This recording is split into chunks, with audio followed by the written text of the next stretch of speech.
It is Thursday, December 3rd of 2020, and you are watching and or listening to Guy's Daily Drive. Bam!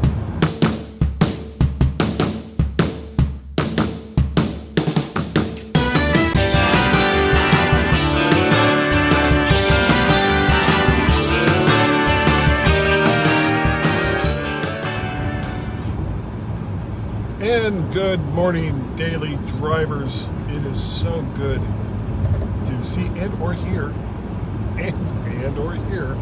all of you. Thank you for being here with me today. I really do appreciate the fact that you have taken the time to do so. So, a couple things. Tuesday, I was on a podcast, MyMac Voices with Chuck Joyner, where we talked about the places that we hang out on the internet. Presumably when we're not doing podcasts. Is everyone there was a podcaster? And I do 3, sometimes more. Of course, Guy's Daily Drive, the MyMac.com podcast, and Mac the Future Go, which we recorded last night. And what is this guy doing? And then, of course, sometimes, like tonight, I'm going to be doing In Touch with iOS, which is Dave Ginsburg's show, because he asked me to come on. And on Tuesdays, typically, for the last couple of weeks, I've been doing the open mic Tuesday night on Mac Voices, Chuck's show, which it's freewheeling nature. And here's the thing. Chuck tries to keep that under control, but he has such a wide range of people, and I include myself, whose job it is to commit utter chaos that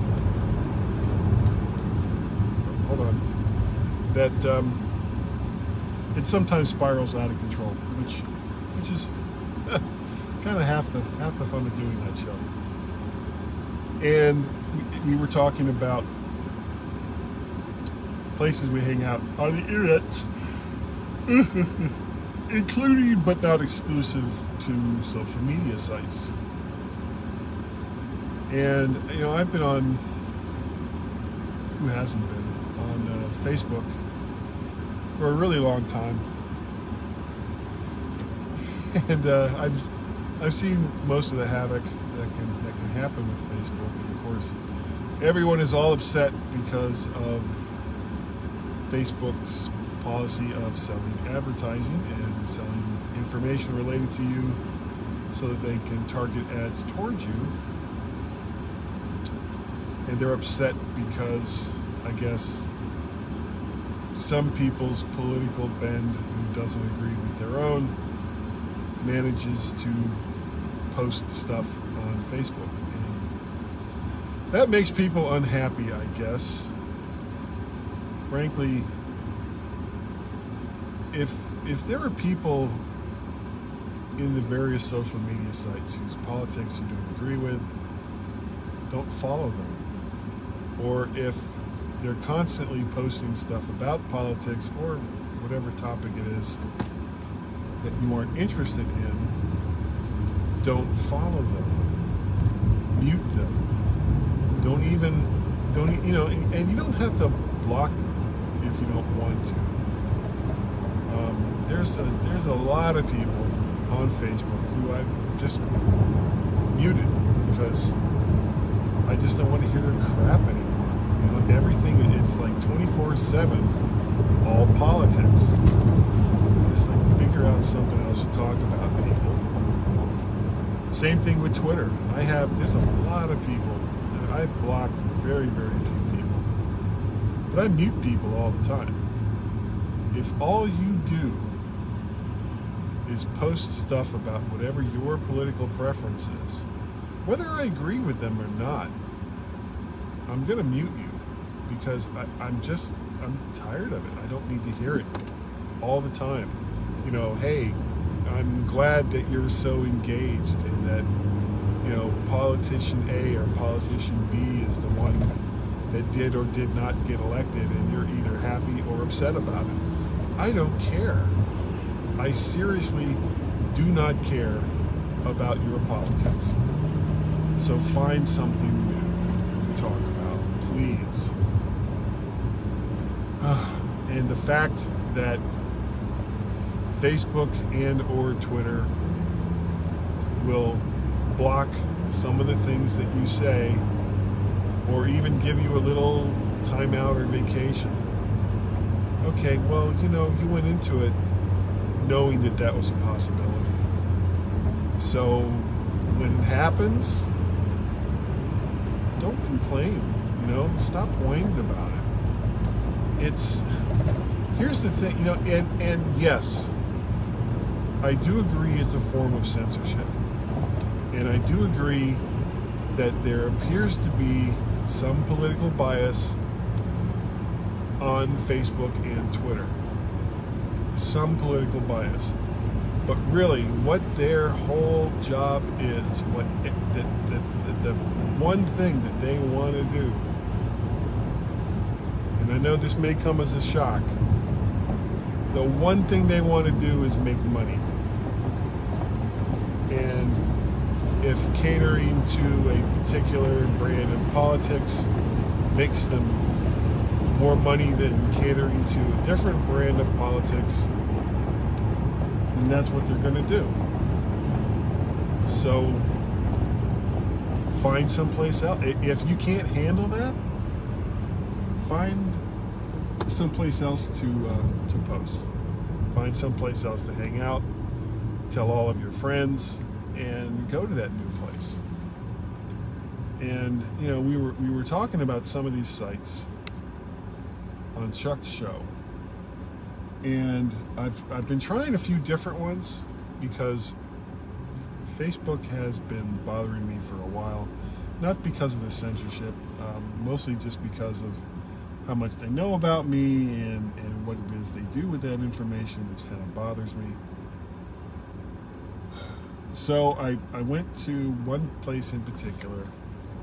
I think it's called Parlay.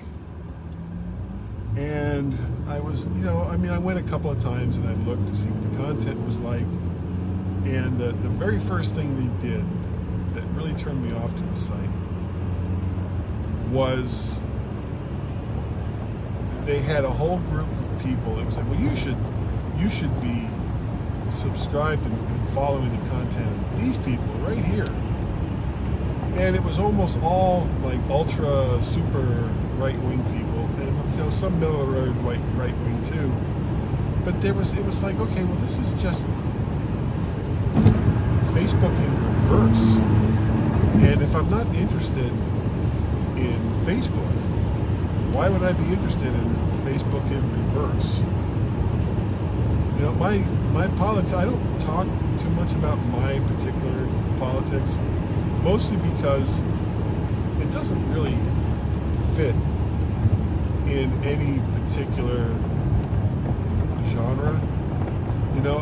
I guess if I absolutely had to pick something, it would probably be more libertarian than anything else. I think the government should leave people alone, that they should, for the most part, leave business alone, other than what they need to have done in order to keep the people that work for those companies safe. Just make sure that they're not doing really awful and bad things, but for the most part, just stop telling them what to do, because it doesn't really make any super big difference to me, or to most people who buy their products, or to the company themselves. Just don't. So yeah, that was Parlay, and I haven't been back. I haven't gone back there. Like I said, I went for like a week, off and on, And it just wasn't that interesting to me. Now, another one I checked out, and there's been a couple. Some of them, I mean, I basically just went and looked at how the site was laid out and was like, no, I don't think I want to do this. But one I keep going back to, and I've been going back to for about a month now, I guess, is a site called MeWe, which is more or less Facebook Lite. You know, it's got groups, it's got chat, you know, pretty much all the stuff that you can do on Facebook, you can do on MeWe. And one of the things about MeWe is, according to the people that run the site, you know, they're not interested in moderating people's content as long as it's, you know, I mean, within certain parameters. But for the most part, if you want to be, you know, super left-wing, I have purple hair and can call myself they instead of he or she, okay, you know, sure, go ahead. Same thing with the right-wingers. If you want to say Trump's had the election stolen, or, you know, or this or that or whatever, you know, sure, go ahead. They're not gonna do anything about that. If you start talking about pizza shops that are, you know, child trafficking or whatever, that's been literally over and over again proven to be false, then yeah, they'll probably do something about that. But for the most part, they just leave people alone. And they rely on the people who create the groups to make the determination over what's appropriate content within that group. And that's refreshing. So the site itself, and yeah, you get a smattering of both far left and far right people coming in and trying to hijack a conversation. But for the most part, they just, you know, MeWe just stays out of the way, and the moderators of the groups are the ones that make the determination over whether a person and or their content will be allowed. So that's, you know, and there's a couple things in the UI I don't particularly care for. I don't think that it manages, you know, you've been away for a couple of hours and there's been 25 new posts in the group or chats or whatever. I don't think it handles it that well. It has trouble knowing where I was when I left and where it wants me to be at the end of it. So yeah, I'm sure it's going to get better, but so far it's not too bad, and I'm kind of enjoying MeWe. We'll see where it goes from there. You can pay for more premium services within the site. I'm curious to see, and I haven't really been able to get a definitive answer yet, whether you can, you know, live cast on a page in MeWe. And if you can, well, I'm not married to Facebook for doing live casts. I could branch out and do live casts in other ways, and I have in the past. So we'll see where that takes me. It's a voyage of discovery. And I just watched the latest episode of Discovery too, and it wasn't bad. You know, this season has been the best of the 3 so far. So I'm enjoying that. All right, if you want to get a hold of me, email address is guy@mymac.com. Twitter addresses are twitter.com/MacParrot, twitter.com/VertShark.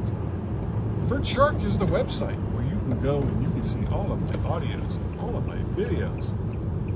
And speaking of VertShark, I have a YouTube channel called VertShark. It's a playlist more than anything else. So if you like, share, subscribe over there, you'll get notifications of when new content is up. So like, share, subscribe. And I got quite a bit of stuff up there. All the videos are there.